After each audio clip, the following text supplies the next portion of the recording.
Welcome to the Heart and Soul Wellness Podcast, where we inspire women by teaching applicable skills and tools and assisting them with connecting with one another, healing, and aspiring to their highest selves so they can reach their full potential.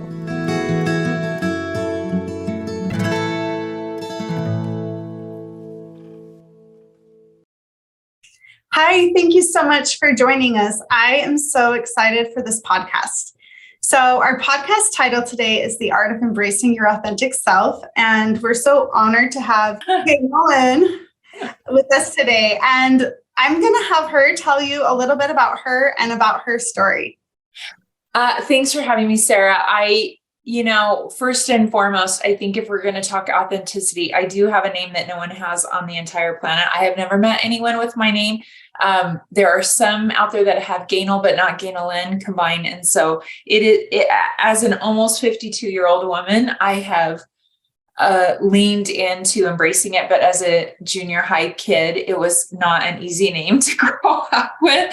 It's great when you have a YouTube channel or an Instagram account or LinkedIn or Twitter or Facebook, right? People can find me pretty easily if they want to connect with me. But thank you for having me today to have this conversation around authenticity. I think it's such a buzzword right now, but to do it and live it and be it is an act of courage. And I think conversations around that are so important. I am a mom of two, a new empty nester. My baby moved out to go to college. Both my kids currently, adult children parenting is a whole different journey. They live close enough that we see them during the week for Sunday dinners and when they need help. But I have two children. I've been married 31 years, and I have authored and published 13 books as of the taping of this day, and host a weekly show called Talk of Him. It was previously called Real Talk, but we had to change the name for various reasons outside of our control. I have the chance to be on local live TV every month, and I've done that for about 6 years. So some people only know me from Good Things Utah, and I have the opportunity to speak all over the world and do interviews like this. I have a teaching degree and a minor in psychology. And 8 years ago, my 40-year-old sister died by suicide. So I don't only speak on mental health, but I always speak on mental health, if that makes sense. I feel like no matter my audience, whether it's speaking in schools or doing corporate training or talking to a faith community or doing interviews like this, that all of us have a mental health stewardship. And any of your audience that are familiar with me know that stewardship is one of my favorite topics to talk about and is the title of my book that came out in May. And really what we can dive into that a little bit more, because I think it really speaks to our journey of authenticity. And what I would just say is, losing my sister Meg, I feel like I get to be her voice, and sharing her story together. We have connected with thousands and thousands of people all over the world. And it doesn't matter what demographic, it doesn't matter your age, it doesn't matter your race, your religion, your how much money you have in your bank account. Just like our physical health, our mental health is part of our everyday stewardship and how we care for it. And so for the video watchers, I wore my self-care sweatshirt. You can't really see it on camera, but I think self-care, just like authenticity, is a buzzword, but what does that look like and how does that show up? And I really value having conversations around developing big toolboxes so that we have different tools to pull from when we're working on our mental health and our self-care, and really leaning into authenticity. I'll just say, full disclosure and vulnerability. This last year for me, 2022, was a lot of change. I went through a lot of professional change. I went through a lot of physical change. I went through our family dynamics change with our youngest graduating high school and moving out. And I hit some burnout. I've written in 8 years, 13 books is a lot, and 6,000 keynotes is a lot. And I've hosted 4 weekly shows during that time. And so that's a lot of content out. And so this summer, I really had to get still and say no to more things, because the reality is I had to reintroduce myself to myself because so much had changed. And I think this last couple of years in the world, we've all gone through a mental health crisis and we've all had change, all of us. And so I really am looking forward to where this conversation can go today, because I think as women, we really shape communities and homes and cultures in the way that we show up. And when we show up in our authentic way and self, it gives permission. It ripples out into communities and workplaces and families so that others see that process in real time. We can talk about it and hashtag it to death. We can post about it like crazy. But what that actually looks like, the how of that is different for each person. But if we don't have conversations that are a little uncomfortable, then I don't think we know the how. We talk about the what, and I think we're getting better at the why. We just don't always get to the how. And for each person, it's different. It's not prescriptive. It's not like the way I live authentically is the same as my neighbors, even though we live on the same street. It's individual. And I think it depends on the season of life. And I would just say there's not a lot about middle-aged, empty nesting, parenting adult kids out there. Like, that's just a void. That's a stewardship. Not really, there's not a lot of content around it. And so this last year, I've really tried to up my game about having these conversations, because you really do go through an identity change. Even if the changes are good, it rocks the authenticity and self-awareness boat. So that was a long answer to your question, but I love it. It really inspired another question for me that you hit on, but I would love to have a deeper conversation about, is really the how behind how we show up, right? And what that actually looks like. And what does it, I'm wondering, through some of your life experiences, that I'm so grateful that you've been vulnerable and authentic to share, what that has looked like for you in terms of how you learned to show up for yourself and what the how was in that. Oh, I love that. I love that question, Sarah. Because let me just say this first and foremost. Every one of us has a list of stewardships, and one of mine is lupus and chronic illness. And that probably has been my biggest first teacher. It's not been the only one, but one of the loudest teachers that came on the scenes. I've been married 31 years, and I was diagnosed within a couple of years of marriage. So that tells you how long I've been navigating that stewardship. It taught me a lot about the value of saying no and yes. And I write about it in this book, You Are More Than Enough, You Are Magnificent. It just got re-released in paperback. It was only in hardback, and it won Best of State a couple of years ago. So I'm so happy. I didn't even know my publisher was going to re-release it in paperback, which makes me happy. I talk a lot about the value of no and yes. I think as women, we say yes, very almost like a knee-jerk reaction, because we want to be kind. We want to be, if you're a Christian, you want to be Christ-like. If if you're a mother, we are wired to sacrifice to keep children alive. And there's a part of that that's very biologically based. But I think when we don't really become intentional or mindful about our yeses, then we don't realize how much our no list is growing. And what I mean by that is lupus taught me pretty clearly that for me to show up authentically in the ways that I value, I had to say no to things, because when I would say yes to everything, I was saying no to my health. And that took away the choices. I mean, if anyone's had a significant health change or scare, that if something shows up on your health journey and all of a sudden you don't have the capacity because you don't have the power anymore, then you get really clear on, okay, wait, what are all the things I've already said yes to? What are all the stewardships I'm agreeing to? And so I practice this principle. It's not perfect. And that's why the title of the stewardship book is The Stewardship Principle, because it's a principle you're practicing. But in You Are More Than Enough, You're Magnificence, I talk about really those glass balls and rubber balls of our lives, that sometimes your health and your marriage are glass balls. And if they drop, they break. and your kids may be a rubber ball that day. It doesn't mean they're always going to be the rubber ball, but if a rubber ball drops, it bounces. It doesn't crack and break. And I think as women, especially in that authentic journey, we can put ourselves in the rubber ball category so long that we lose air and we stop bouncing and we become an automatic glass ball and break. And sometimes it's a health diagnosis. Sometimes it's a divorce. Sometimes it's addiction. Sometimes it's depression and anxiety. And I always try to tell God, wake me up with a brick, not a brick wall. Like, I want to get the signal before it all comes crashing down. And so for me, lupus was one of those first teachers.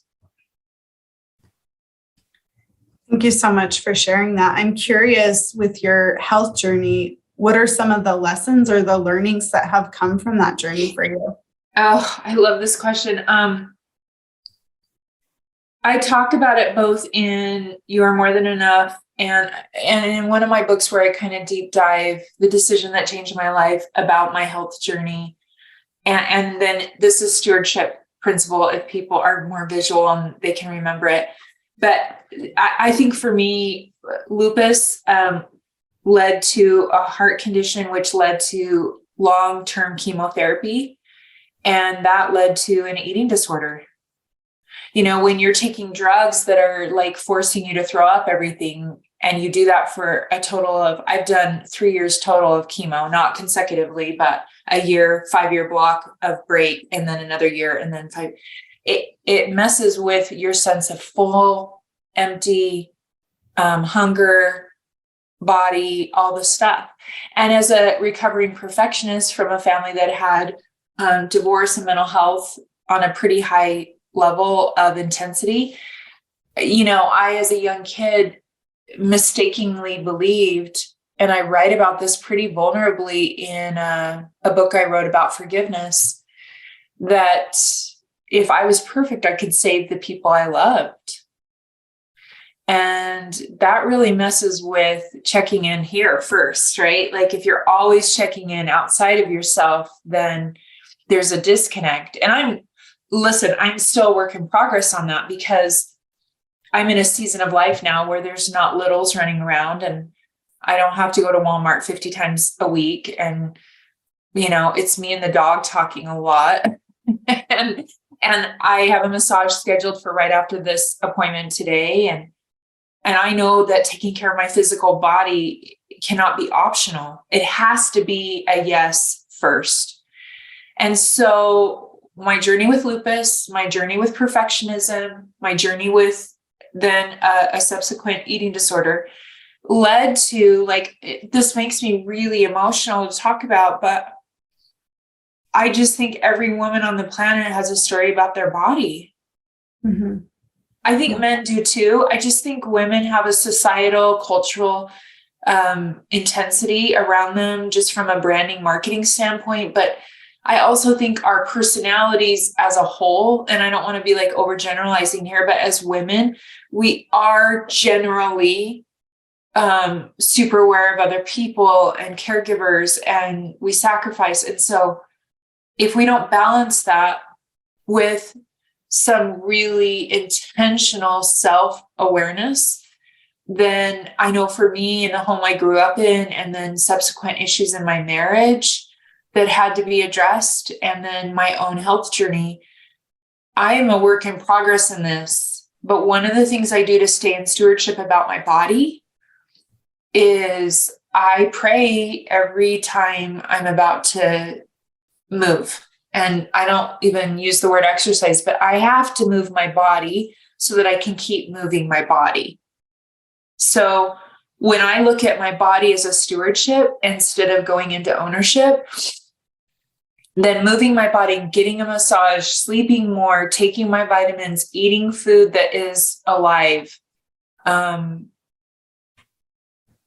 meditation, journaling, sunlight therapy. I just did light therapy yesterday because I struggled during the winter, right? All of those things are ways in which I'm stewarding over my body. When I go into ownership, though, my neighbor who's training for a marathon, my neighbor whose body looks different than mine, my friend who posts on social media their swimsuit picture or their whatever, right? Whatever the triggers are out there, triggers or teachers. If I go into ownership, then all of a sudden their body is somehow a reflection on my body, which, like logically, that makes no sense. But when we're in ownership, comparisons are the first thing that show up. And that's really what I saw in the stewardship book. The difference between the stewardship voice and the ownership voice is one of the signals for me that I'm in ownership is I'm in comparison. Mm-hmm. And when I'm in comparison, then I'm not authentically showing up the way I believe in my faith journey, God intended me to show up. And God, for me, really loves diversity. He doesn't love sameness. Just look at the volume of varieties of trees and flowers, and you'll see that, yes, we're all women, but no tree's the same, even of the same. I have three different types of trees planted 3 different times. So in my yard, I have a maple tree, 3 of them. I have a certain pine tree, 3 of them. And then I have an aspen kind of tree, 3 of them. All of them are the same make, model, variety, right? I'm not a scientist, but you know what I'm saying by this. Yeah. And none of them are shaped the same.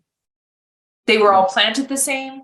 They all began at the same. They were the same size, whatever. They get the same. They're planted all close together in different parts of the yard. So it's not like, well, that pine tree's on the west side and this one's on the east side. No, they're all the pine trees are on the west side. All the maple trees are on the west side, and all the aspens are on the east side of our property. And they're all technically getting the same sun exposure, water, everything. They are planted the same. They're the same age, and they all are shaped completely different. And the OCD part of me, the control perfectionist part of me, can go into that within just the physical makeup of my body. So for me, prayer before I get on the elliptical to watch Netflix, I barely break a sweat. I have to get off and on sometimes because of pain. But I know if I move my body will keep moving. That's my why. And it's my way of caring. If I look out my window, though, and I can see the walking groups or the hiking groups or the marathon training groups or the CrossFit groups, all of a sudden I can start to be in judgment of I'm not doing enough. And why isn't my maple tree shaped the way her maple tree is? And it's just, I don't know where we can really break this truth down. But one of the people that I've listened to this year talk about it pretty boldly is Emma Thompson, the actress. And she's one of my favorites, from Nanny McPhee to Sense and Sensibility but she recently did a movie this isn't a movie endorsement, but she had to be naked in the movie, and she's in her 60s. Maybe she's even older than that. But she's like, I've seen a couple of things on social media and interviews with her where she's like, if I could go back to my younger self, I would say, stop dieting. Yeah. And she's like, we're so uncomfortable with how our bodies look, and fat rolls and skin and all those things. And I'm not there yet. You guys, please don't think that I'm walking around just in love with myself every day and at peace and in stewardship mindset all the time and knowing that I'm enough and I'm magnificent. I've written books that published about this because these are the raw wrestles of my soul.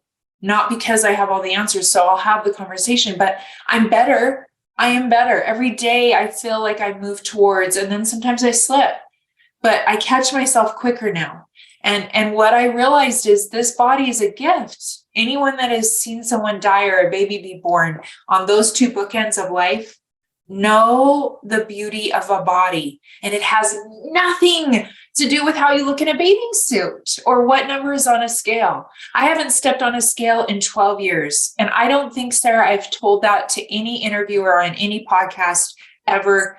And not because I was keeping it secret, but just because the conversation didn't go there. And so after thousands and thousands of interviews, you're getting first breaking knowledge. My friends know this and my doctor knows it. I walk into the doctor's office. I had to have surgery this last year, and I had to be weighed to be put under, they had to calculate medicine. And the nurse knew I wasn't going to look at the scale. Yeah. And I turned around. And when I share that, I feel like someone in your audience is like crying with us, Sarah, right now, because they've never even considered that they can tell their doctor, I'm not stepping on the scale. And my doctor knows, my long-term doctor knows, I'll tell you if my clothes don't fit, either because they're falling off or they don't go on my body. That's it. You don't need a number. You need to know if something is dramatically changed in my health. And I promise you that if my clothes aren't staying on or aren't going on, I'll call you and tell you that. And then we'll have a conversation. But the reality is our body weight fluctuates 3 times a year normally, never mind hormones and birthing children. And I have an almost 19-year-old daughter that is so comfortable in her skin. It makes me weep because as a mom of a girl, I was just like, can I raise a girl in this world that just is okay with who she is? And at this given moment, I don't know what's going to happen. We've talked a lot and we need to talk even more that in the next coming years, she gets married, she has babies, her body's changing. My son, who's almost 25, it's interesting. He's just as hard on his physical appearance, right? He's my firstborn and the first pancake. And I always tell him, like the day you were born, it was like, here's your therapy jar. I already have money saved for you to go to therapy. And so this isn't just, I don't want anyone to think I don't think men wrestle with this, because I see my son wrestle at times as well. But it's a really tender topic. And I think we all assume that when we look at certain women that they don't wrestle. I have not met a woman that doesn't have a story about her body. And my lupus journey has taught me to value and steward over my body in a different way and say no to things so I can say yes to my health. Because honestly, I've almost died in the last 30 years multiple times. And so that changes, that changes the why of why I eat what I eat and move my body and get rest and get massages and therapy and all those things. So if you haven't had that wake up, then maybe this conversation, Sarah, will help someone to see it in a different way. I hope we're doing better about body diversity. I mean, I just think it tells us nothing.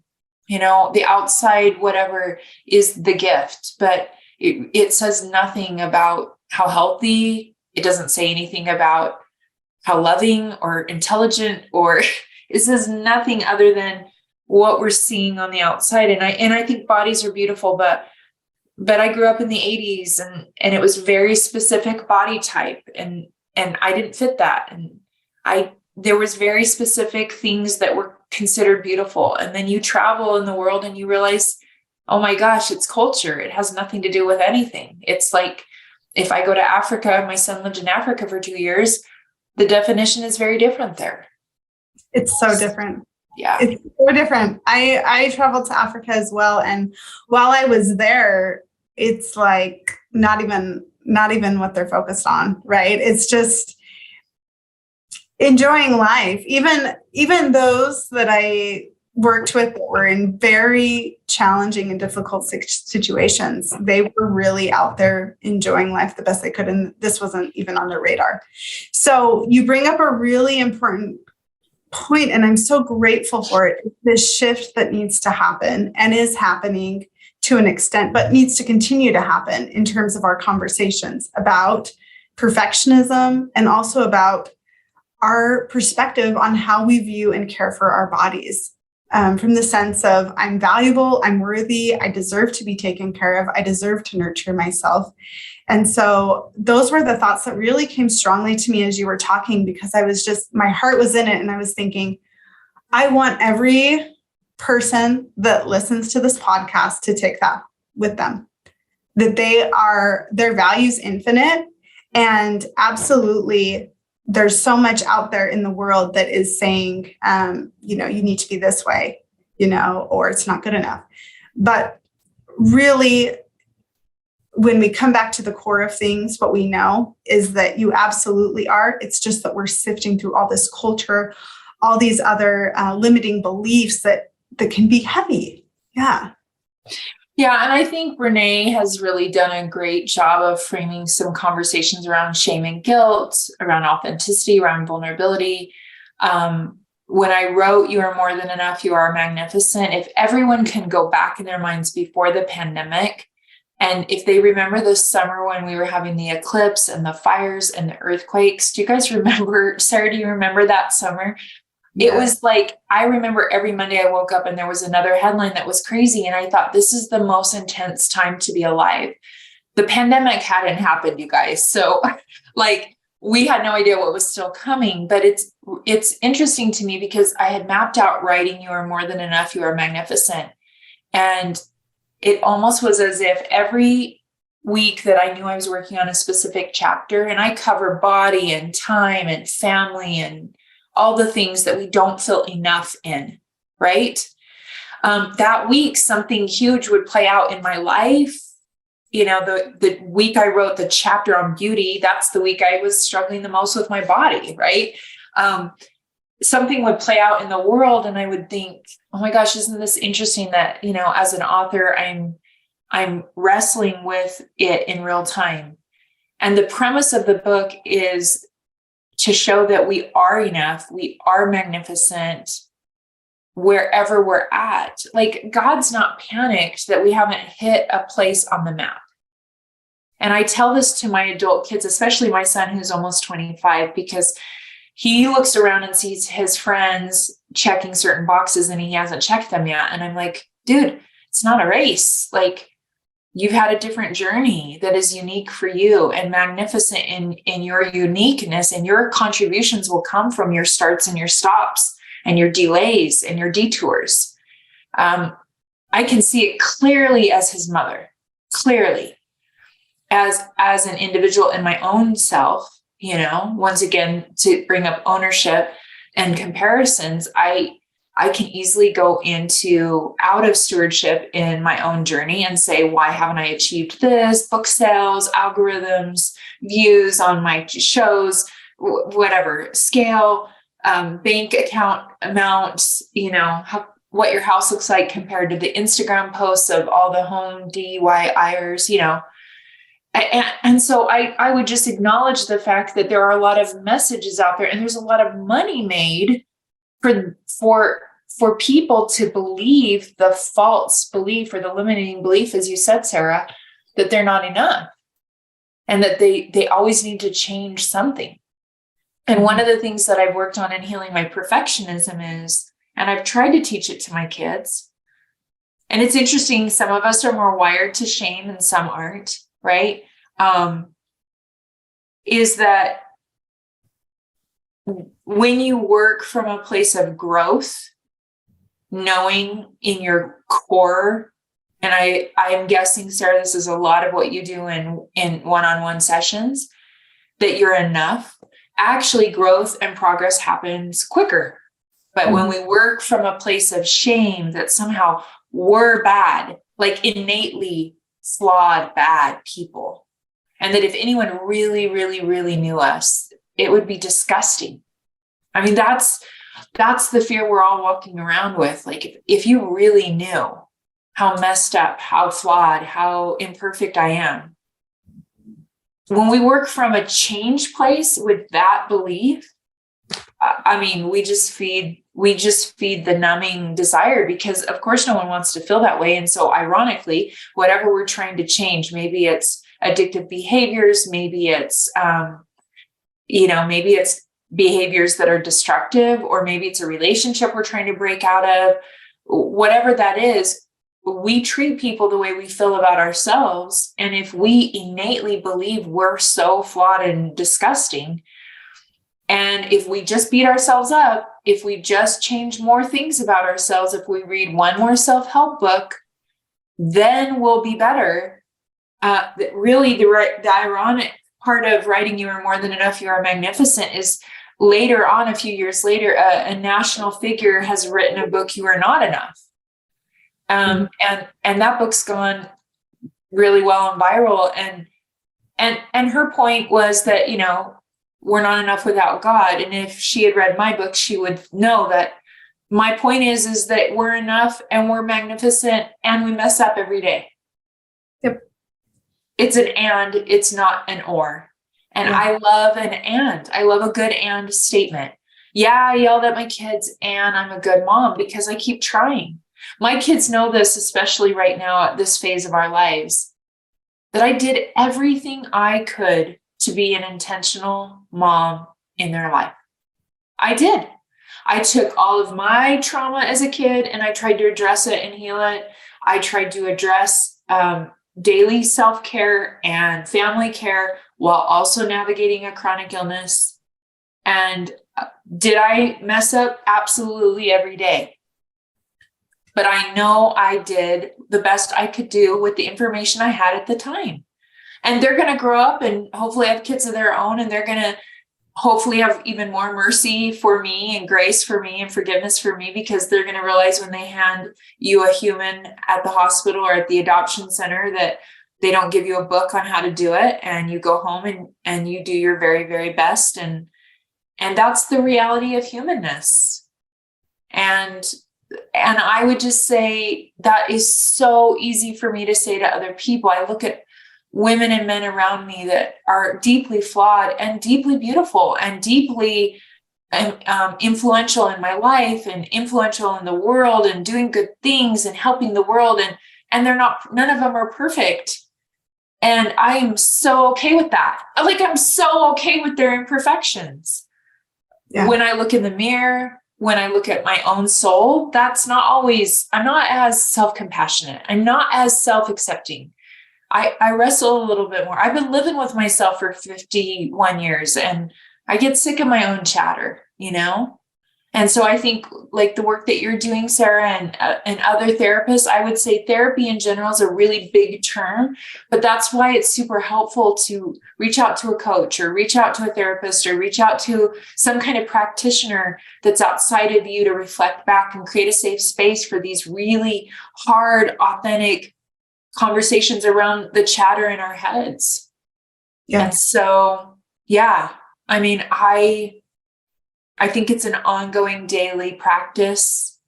And I think it changes as your life changes and your family dynamics or your world changes. I think I hit a certain point where I'd really wrestled through those like teenage years of parenting and found my authentic self and my boundaries. And then as our family has changed, I can tell I'm going through another change of that, where do I start and stop? How do I influence in their lives? How do I still become an intentional parent, stay an intentional parent in their lives while giving them the space to be the adults that they are now? How does that change my dynamics in my marriage? There's a lot of great things about it, but parenting alone, I think, is one of those places where we always feel like we're not measuring up. Right. Because there's no recipe. I always say like raising kids is not baking cakes. It's not like, oh gosh, we got to add a little more salt next time and hope it tastes better. It's marathon work. It's not sprinting. And when you're in long-term commitment and relationship, and the aspects of everyone's individual lives are bumping up against the Venn diagram of a family culture, that's a lot of chemistry happening, right? Right. And one of the things I know when I'm in ownership with my kids is I take away their agency and I start to decide their choices reflect on how good I cook the cake, and when I'm in stewardship with them, I'm not like zoned out or hands off or ignoring them, but I'm not owning their choices. I'm not making whatever they're navigating in their world a reflection on or a meaning or a signal of something I've done wrong or right. And it doesn't mean that sometimes they aren't wrestling with stuff because I messed up as a mom. The truth is that happens every day, but that's the same thing that I've had to do as a kid of two imperfect parents and two step parents. And I had to wake up one day and go, okay, I need to be a steward over my life and not give away my power to the choices of my parents. And what does that look like for me with boundaries, with mental health support, with trauma healing, so that I can show up in a way that is truly, my best self, while also acknowledging there's been some significant trauma I lived through as a kid. I mean, significant. And out of respect to my family, I've alluded to and I've referenced, no one needs the gory details, but some of them are gory. And I would just say that, I've had some doctors and therapists say, wow, I'm surprised you're not a homeless heroin addict prostitute, given the trauma. So I don't mean that for any judgment on people I love or praise for me. I'm just saying to you that there is hope and there is a way forward.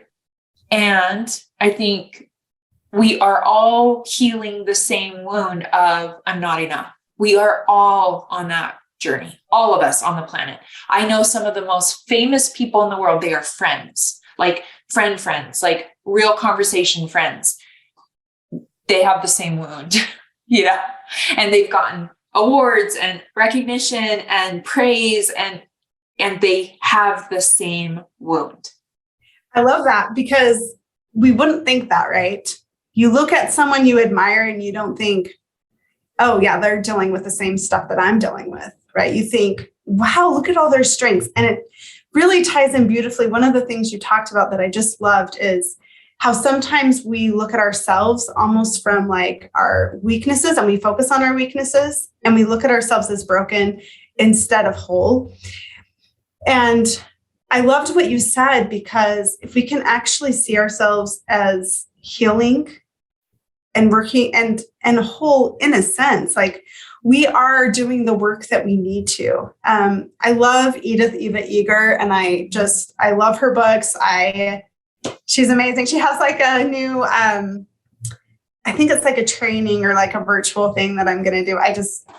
So I have her quotes all through my office, but she talks about how whatever you've experienced, your life has meaning and purpose, and you can move forward. And so I had two questions for you as you were talking. And one of them was I love the concept of stewardship. And for those listeners maybe that aren't as familiar with it, I'm wondering if you could talk to how you can tell the difference between being in stewardship, caring for yourself, caring for your body, if you're in stewardship to your body, versus how you can tell the difference, if you're moving into ownership or taking away agency. Yeah. So in the stewardship book, it's 68 pages. It's on sale for $6, Amazon, Seagull Book, Deseret Book, sometimes Barnes and Noble. I wrote it for men and women, teenagers, anyone. And I wrote it in a way so that it was basic enough. If you've never heard of stewardship, you could apply it to everything. If you had heard of it, it would give you some meat to apply, something to your real life. And so basically, I start out the book describing stewardship versus ownership. And stewardship is everything in our lives. So it's this computer. It's my hair that is often very thin and fine because of lupus. It is my dog that's going to need to be taken out when we're done with this interview.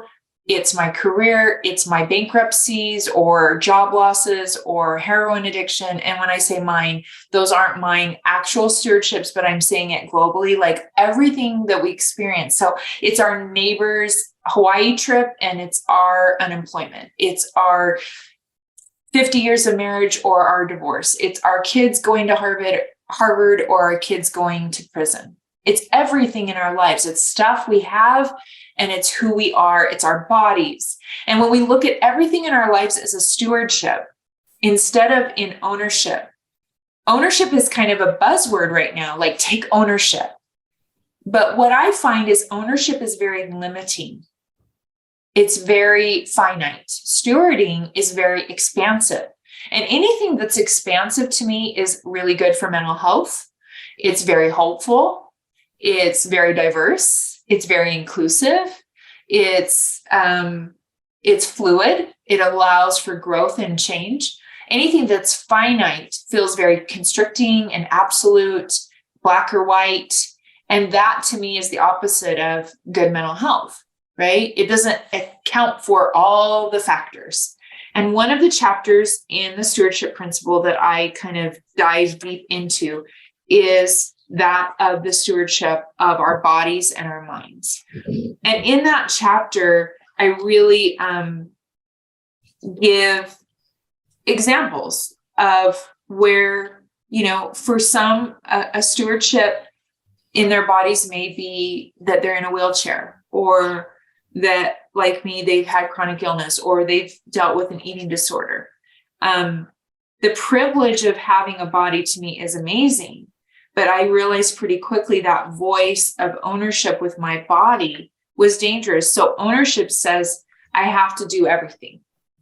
My body is worthless. Stewardship would say, I have something to share from this challenge. Stewardship says, I see how I'm relying more on God to get me through this. And that if I try a different plan, I can go forward. So if you're in stewardship with your body and you wake up one day and everybody on the internet is talking about this diet they are trying, one of the suggestions is, if you are a steward, you will check in with yourself or your higher power or God or whatever you call it to see, does that serve you? Does that resonate with you? Does it serve your unique set qualities and circumstances? Ownership would say, well, if everyone's doing it and they're posting their before and after pictures, I better sign up for that, because everyone's doing it. And look, they're intermittent fasting and keto this and CrossFit that. And I'm just saying some of the buzzword things, right? And it's easy to feel like ownership is you do go straight into, I think, this sense of fear and hustle. It's a little more constricting that way, which stewardship for me is much more faith-based, and it's hopeful, and it allows for it to be different for Sarah than it is for Ganel-Lyn. When it comes to children, I think, man, oh man, if I only have 10 seconds to explain to someone on an airplane what stewardship is, if they're a parent, I can explain it in 10 seconds, because I think there's no other stewardship that we go into ownership more than, other than our bodies, than raising kids. And it's because, stewarding in a kid's life changes over time. When they hand you a new baby and you take it home, you're doing everything. It's not about agency. It's about 100%, investing in keeping a child alive. And as your child progressively matures and ages, your stewarding dynamics change. And then they're learning to steward over their bodies and their lives. And you're influencing that. And then one day they move out, and they're going to have to then practice stewarding in a different way. And that's why on social media and in some of the spaces I'm invited to, I've been trying to talk a little bit more about what that looks like in the empty nesting adult parenting stage, because there's not books about that. And I've seen a big variety of ways in which parents kind of zone out, and they're like, you're 18 now, bye, peace out, we did our job. And then there's others where they never want their kids to be the adult and out. Like, those are the two extremes, right? Like, then it's, let me call your professor and help, I'm going to pay for all your bills, and I'm going to keep rescuing you from your drug addiction. And, what I would say is, especially in parenting, I think we can go into ownership because we are wired at a visceral level. I always tell my kids, I'm wired like on a cellular level to take a bullet for you. I just am. Part of your DNA and my DNA are still, because I birthed my kids, like that bond is extreme. But out of love to them, the more I stay in stewardship, the more quickly I watch them progress and learn. And that means there's been decisions I haven't agreed with, or scare me, or the story in my head about like, why did you just drop out of college? Because now you're going to be, I always tell my kids, the more facts Dad and I have, the smaller the story. The less facts we have, the bigger the story. But the reality is, none of us as adults want our parents to have all the facts about our lives. Like we're living a separate life, hopefully. And so that's a unique example that I think people quickly get the concept of stewardship when they are a parent, because they can relate to that knee-jerk desire to go into ownership, control outcome, And in the last 3 weeks, our family has had 4 deaths. That's a lot of loss. And my daughter is a new college freshman living in the dorms. She spent a lot of time. Luckily, she can come home and be with her dog and sleep in her bed to recover. But we've been talking about grief, and we've been talking about the fragility of life. And the fragility of life is high. The vulnerability for our family right now is high. 2 of those 4 deaths were kids her age. And so as a mom, I've had to check myself in ownership voice the last few weeks because I'm grieving. And I feel the fragility, and I can get in my head on the story of all the vulnerability my kids are facing. And that's the cost of being human, and loving people. And so I told my daughter this, and I've been practicing it myself. And at the time of this taping, it's November. I don't know when it will be released, but it's a good time to up your gratitude game. Gratitude is one of the ways in which I stay in stewardship. Gratitude is one of the ways I counterbalance the vulnerability and fragility of life and not go into taking away someone's agency.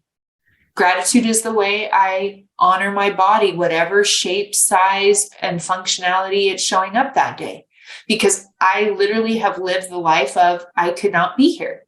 And so most of the time I'm pretty grateful, but I'm in perimenopause and things hurt now. And my chronic illness, lupus, is a little different now that my hormones are changing. It's all a dance, right? So I would say to your listeners, gratitude is one of the mental health tools that has allowed me to stay authentic and in stewardship. And it also is a really good antidote to all the fragility we see playing out in our neighborhoods, on the news, in our own lives, where life feels fragile. And when it feels fragile, we want to go into control. And when we go into control, we're in ownership and we're not in stewardship. I asked my son a couple of months ago when the book came out, how did Dad and I stay in stewardship this last year? And he said, honestly, you didn't say much or do much. I knew you were there. You checked on me. You loved me. You shared thoughts when they felt, he doesn't know how much I bit my tongue and didn't say stuff, right? But a lot of stewarding doesn't feel sometimes like you're doing enough. Sometimes stewarding feels like you're not fixing something or helping someone or solving the problem. But it's a flow. It's a place where we stay in that it doesn't take away the agency of someone so that they don't stay engaged in their own journey. And it allows us to stay more divinely connected so that we're influencing instead of controlling or saving. And Meg's suicide was a huge stewardship teacher for me on that, because as her oldest sister who wanted to save her, and my mom who had gone through a divorce when we were little, all those things played into my story. I had watched her for 40 years face long-term depression, anxiety, addiction. She had been sexually abused by a babysitter of ours, learning disability, some really heavy things. And I had seen her in good stages and hard stages. And I had to really get okay with my perfectionism and heal that at a different level when she died, because it's a matter of life and death. I mean, perfectionism unchecked is a matter of life and death. And Meg mistakenly believed the lie that we would be better without her. And I'm so grateful. Yeah. I was going to ask you, I'm so inspired by the love you have for your sister. I can feel that. I'm a sibling suicide survivor too. And So were you in the Yucky Club together? we are, and I actually dedicated this space to my brother. And he battled addiction and a lot of trauma throughout his life, really inspired me to learn as much as I could about healing and EMDR and all of this. EMDR is one of the best tools for trauma. I talk about it all the time. I love it. But I'm just wondering, you said you're the voice for your sister, and I'm wondering, what would she want us to know as we're talking about these heavy topics, right? Okay. First of all, she was an awesome basketball player. She really loved me a lot. She loved a really good road trip. And if she loved you passionately. And if she loved like a TV series, she loved it passionately. And I would say there's scientific evidence for this. So I say this from a spiritual place, but I also have scientific proof that majority of those that take their lives, die by suicide, regret it. And they know the moment after they make the choice, whether it's jumping from the Golden Gate Bridge or other ways in which that happens. And the reason I mention the Golden Gate Bridge is because there's actually survivors that are talking about the moment they jumped. They knew the minute they jumped, they had made a mistake. And for those that survive that, come back and talk about happiness they never thought possible within even a year of their attempt. And so the reality is we have scientific proof of what I believe my sister experienced. And I would say if she was here, she would tell you, stay in your body. I love it. She would say, stay in your body. And honestly, suicide is one decision someone makes that changes their other choices. And so I would say that conversations like this, tools out there, the expansion of therapy and modalities that can help, give me hope. We're moving the needle in these conversations when we normalize conversations around these harder topics. And so it's one decision she made, but the promise that I have for your audience is that hope is a plan B and a plan C and a plan D and a plan F, and you start over the alphabet again. And you mentioned brokenness, Sarah. I mean, Japanese pottery is kind of the hot thing on social media where it's filled, the broken parts are filled with gold. I don't want to take away from that because I believe in that image and that metaphor. But I have a broken rake that hangs in my basement that's kind of famous on social media because it's broken. It's not going to get fixed, but I could still take it off the wall and go use it in the yard.